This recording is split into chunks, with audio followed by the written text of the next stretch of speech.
I wasn't angry with them for saying what they said to me. I was angry because I started telling myself a story about me that wasn't true, and I started believing it. I spent 9 years in community college. You're only supposed to spend two. Fear and faith have something in common. They're both an imagination of a tomorrow. Fear is a negative imagination and faith is a positive imagination. People from your past will judge you today based on your past, not based on your potential. If you don't pay the $52, we're gonna send your name to collections. That's when I realized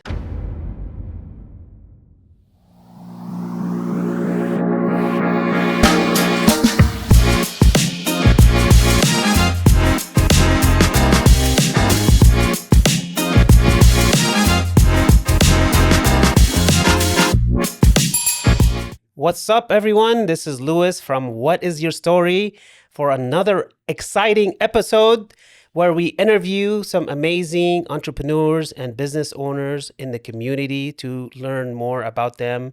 And they might even motivate you, inspire you with some amazing, things that you can take with you through listening to their journey. And today we have Bhavan from Legal Shield. That's right. Bhavan from Legal Shield. And we are so excited to hear about your journey and your story, Bhavan. Why don't you tell us your story? How did you come to be 19 years in this business?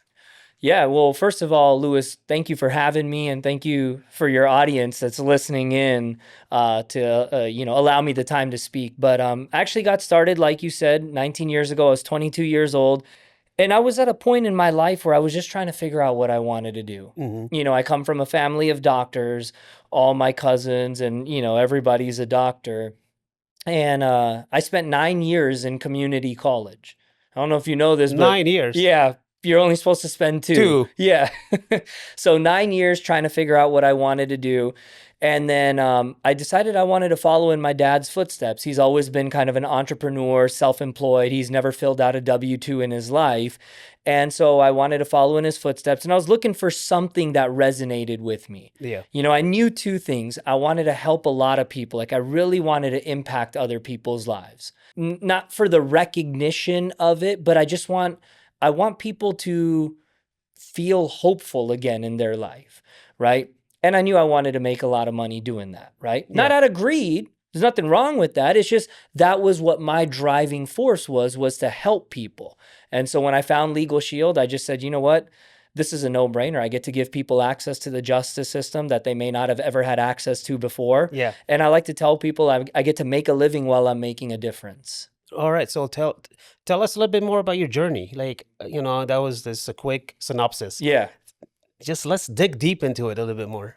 Where should we start? I mean, I don't know, just tell us your journey of okay, after college, what happened? And then what did you do to get into this, and why, what motivated you to get into that? Absolutely. So in college is when I started. Mm-hmm. And it's interesting. I'll actually share a story of what led me to actually marketing Legal Shield. Yes. And it's a very small story. And it's a testimonial to the service. I had a phone company overcharge me $52 on my phone bill. I could have paid the $52. Yes. I'm 22 years old. I don't want to pay for something I'm not using. I called the phone company, and I'm sure other people have been there. You get the runaround, right? And eventually they say, hey, if you don't pay the $52, we're going to send your name to collections. And my parents actually said, hey, you have Legal Shield. Why don't you call the law firm and just find out what your rights are? So I called the attorney, and I kind of So laughed. you had Legal Shield at 22? At 22, absolutely. So is that something that you just paid for as a service? Absolutely. Okay, all right. Yeah, so I had the service myself. And so I called the law firm. Mm-hmm. I told the attorney, I said, hey, it's only a $52 situation. It's not that big of a deal. Because in my head, I was thinking, why would I call an attorney for a $52 situation? It doesn't even make sense financially. Yeah. And so, excuse me, so the attorney said, it's not the amount of money, it's the principle of the matter. And I'd never heard that before. I was 22 trying to figure out life. They said, because you're a member of Legal Shield, you're not paying for talking to us and all this. So they fired off one letter on my behalf. I got an apology letter from the legal department of the phone company. It said, we heard from your attorney. Please don't take any further legal action. You don't owe us the $52. And that's when I realized how many people get taken advantage of for Yes. these little things that they don't think, or not that they don't think, it's not worth it to call an attorney for. True. And I get to be a part of something that makes this idea of equal justice for all a reality for everybody. Wow, that's really amazing. Yeah. It happened to me so many times. Yeah. I can't think of something at the moment, but so tell us the process of Legal Shield. How does it work? And how do people get into it? Absolutely. Well, I'll just kind of make that quick. Okay. Right? When people have the service, it gives them access to law firms where they can get unlimited consultation, the attorney, and you're speaking to someone that specializes in your area of questioning. And you're always speaking with somebody live? You're speaking directly to an attorney, somebody that's gone through, the bar and law school and all of that stuff, just like, if you have medical insurance, you're speaking to a doctor, somebody that studied that area of medicine.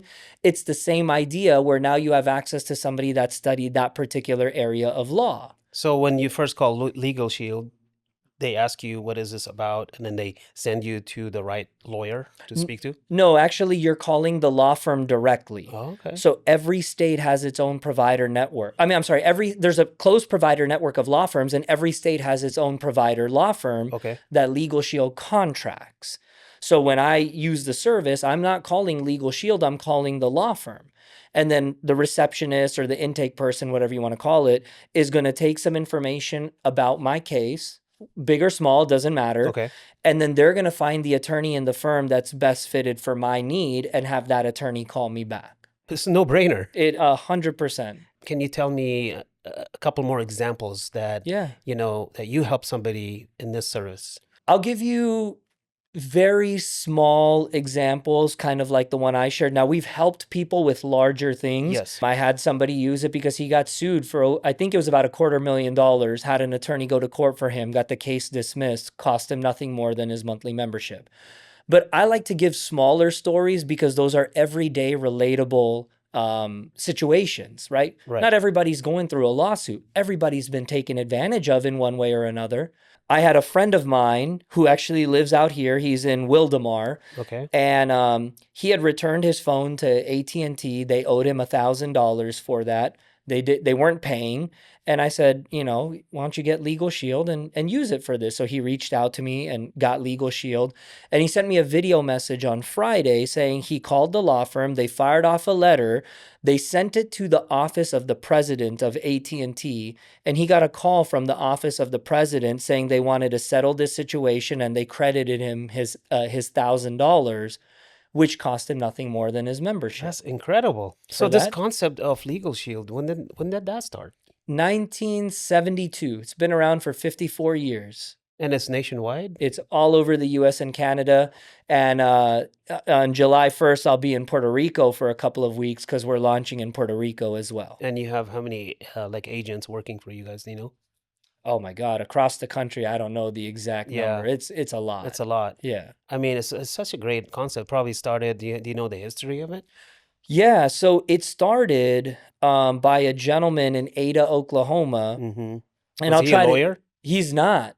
He was a school teacher and an insurance agent driving to an insurance appointment, got hit in a car accident head on. The other party was cited as being at fault, and they still decided to sue him.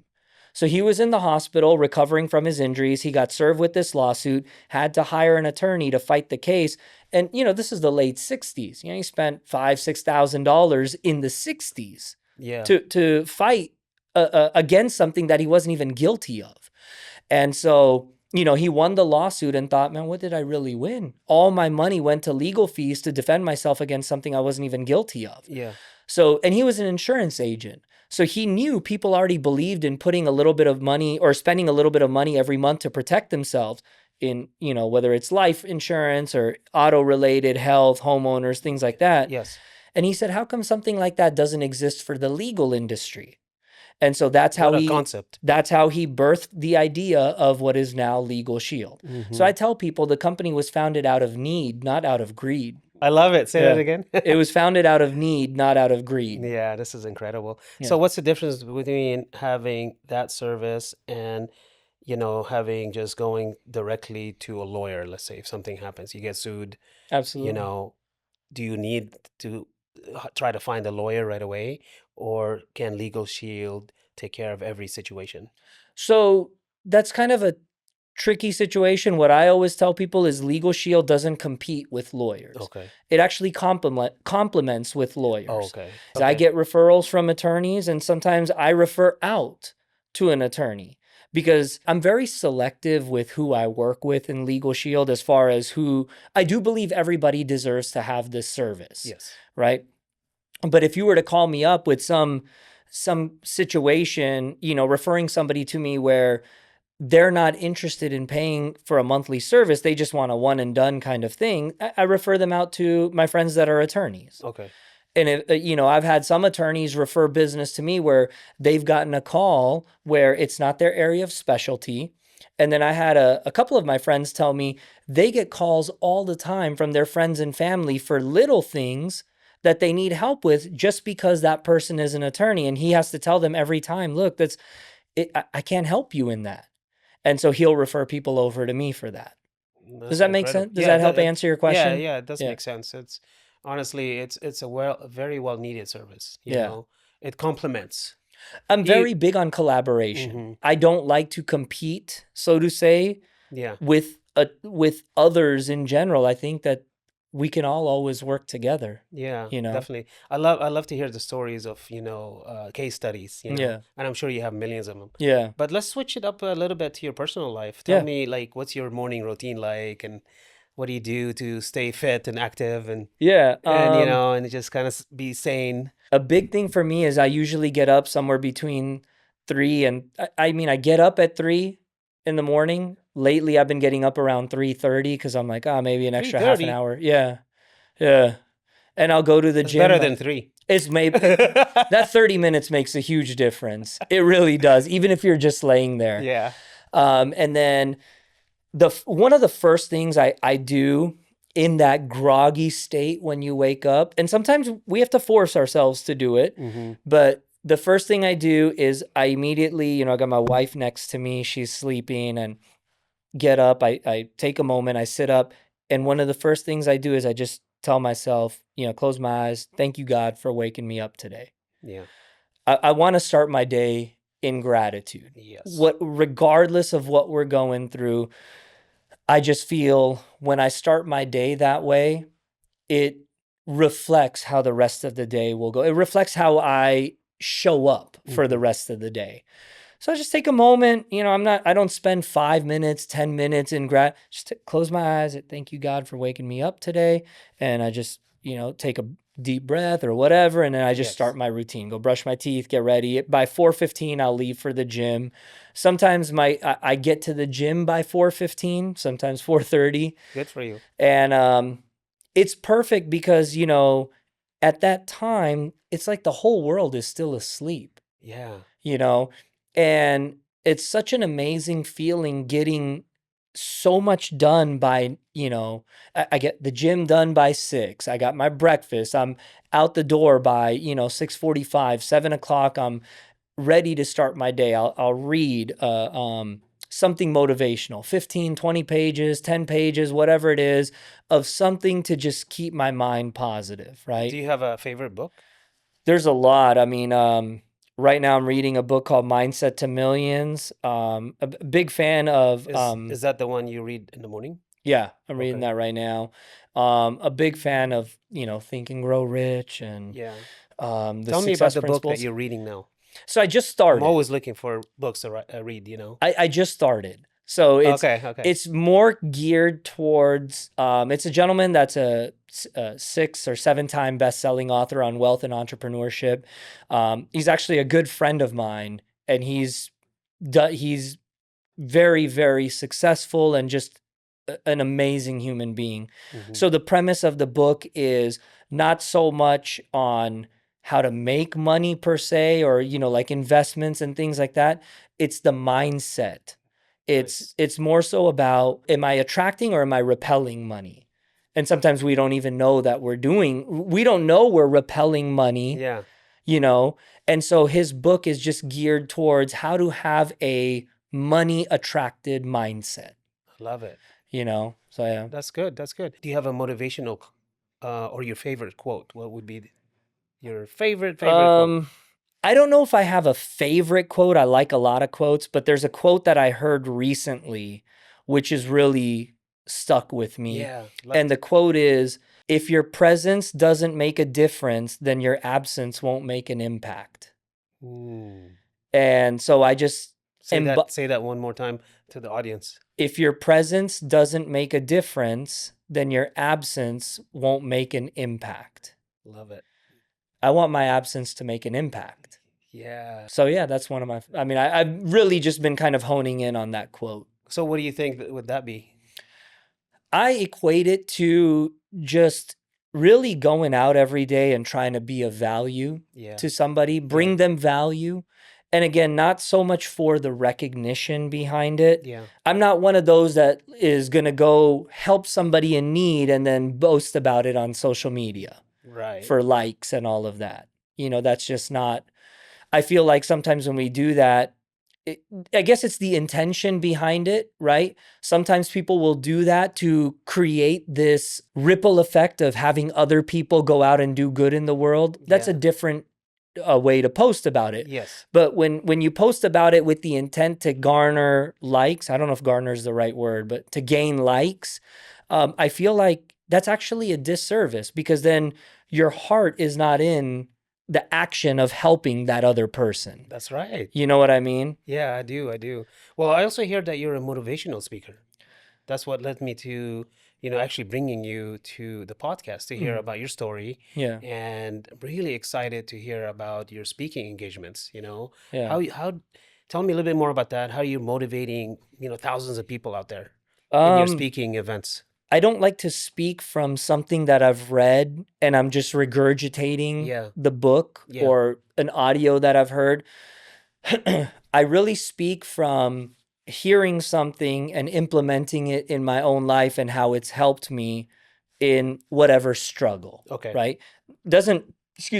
Everybody has different struggles. It could be a relationship struggle, financial struggle. It could be a weight loss struggle. It could be all types of struggles, right? Right. It's funny because I don't even know how to paraphrase what I speak about, because I just speak from the heart when I get on stage, and it resonates with people. There's no agenda other than my goal is, once I get off stage, if one person can say they were impacted by what I said and they made a difference in their life, then my job is complete. Yeah. Do you have an example that you can share? Oh man. I'll give you an example. Yeah. Dropping out of college and going this entrepreneurial route, I had certain family members that put me down for doing it. Yes. Yeah, you're never going to succeed. And, guys like you are not destined for this. And, you should just be a doctor and all this stuff. College dropout. You should have been a doctor like your brother. Yeah, or whoever, right? And so what happened was I started getting angry at them for saying those things to me. Right? Like, you're not going to do well, or, you're not going to succeed. And you're almost like making me feel like I'm a nobody. That's not my entire family, but anybody that goes the entrepreneurial route or somebody that goes against what the norm is, you're going to have people that are pushing back against you. Always. It took me a while, but I realized that I wasn't angry with them for saying what they said to me. I was angry because I started believing myself in what they're saying. So I started telling myself a story about me that wasn't true, and I started believing it based on what somebody else's opinion of me was. Okay. And so I like to talk about rewriting the story we tell ourselves. I love it. So it's changing your mindset. Changing your mindset. And it's easier said than done, because when you are, like, even for me, it's not like I'm this happy-go-lucky, the world is sunshine and rainbows. Look, it's about how to navigate through the storm. Right. It's about understanding that whatever happens, whatever anybody says about you, it's not your reality unless you believe it to be your reality. Exactly. Even if you were that way in the past, right? And this is stuff that I talk about too, is where sometimes people from your past will judge you today based on your past, not based on your potential or how far you've come. Interesting. So I like to get myself in an environment where the people in that environment don't care about my past. They're looking at me saying, hey, you have this potential in you that you may not see in yourself just yet. Not that they're actually saying that to me, but it's the way that they're treating me. Right. And I want to do that for others too. Yes. Right? When I go to the people who still judge me to this day based on how I was a year ago, 5 years ago, 10 years ago, or, the college dropout that, most people probably said wasn't going to amount to anything. When I go back and hang out with them, it's almost like I start what's the word? Reigniting those thoughts. Mm-hmm. Even though they're not saying it, but it's the way that they're treating me. Does that make sense? Yeah, it makes sense. So I go and talk about how to basically, not let that affect you. I mean, it's going to affect you, but how to rewrite the story. Rewrite the whole story. How to say, you know what, whatever they say about me is not true. It's only true if I believe it to be true. Exactly. So if somebody is a dropout from college and they're thinking of starting their own business, what would you advise them to do? I mean, obviously do due diligence, of course. Give them something that they can think about, and maybe it might inspire them. Well, one, I would say life is about taking risks, of course, right? But you want them to be calculated risks. You don't want to just, I'm a college dropout. I got $50,000 saved up. Let me just go give it to somebody to start a business and hope that it succeeds. Yes. That's not a smart move. But from a mindset perspective, I'm very big on, like, if you feel within your core that this is the right thing. Yeah. That's what I'm asking. It's more from the mindset perspective. Yeah. What do you think? Obviously, yes, you got to do your due diligence and everything, but, in the mindset. Don't approach things out of lack. Even though you might lack, I'm not saying that everybody has this abundance of money and all of that. Yeah. But like with me, when I want to invest in something now, I'm looking at the pros and the cons of the investment. Yes. But I'm also trying to look at life or look at this business deal or whatever it is that I'm doing from the perspective of faith. One of my friends says a lot, I hear him say it all the time. He says, fear and faith have something in common. They're both an imagination of a tomorrow. But fear is a negative imagination and faith is a positive imagination. Yeah, there you And go. so many people go through life out of fear. They don't want to invest because they're afraid they're going to lose the money. Yeah. They're afraid of, I don't want to go approach this person because I'm afraid of the rejection. Yes. So what do most people do? They reject themselves before they even take the action. Don't go into that mindset. Again, of course, be calculated. I'm not saying just, take your money and just blow it everywhere and, do, bad things. That's not what I'm saying. Yeah. But at the same time, approach life out of faith. Yeah. Faith, and I'm not saying faith like you have to be a religious person to have faith. I'm saying faith in yourself, like faith that what you're doing is the right step in order for you to get to where you need to go in life. So have faith in yourself. Yeah, have faith in yourself, have belief. Everything we need is already been instilled within us. Definitely. By our Creator when He created us. Yes. And if it's already in there, we just need to bring that out, right? Like dig deep and get it out of there. Just go out there and quote unquote take that leap of faith. What's your favorite hobby? On your day off? Aside from like traveling, I love working out. That is a passion of mine. I don't know if passion and hobby is the same thing. No, that's good. Yeah, that's love working out, but I love food. Okay. I love What's trying your favorite food? Without a doubt, sushi. Sushi? Without a doubt. Yeah, I love sushi I too. could eat it every single day. And if you would want to travel somewhere, where would that be? There's a lot of places, man.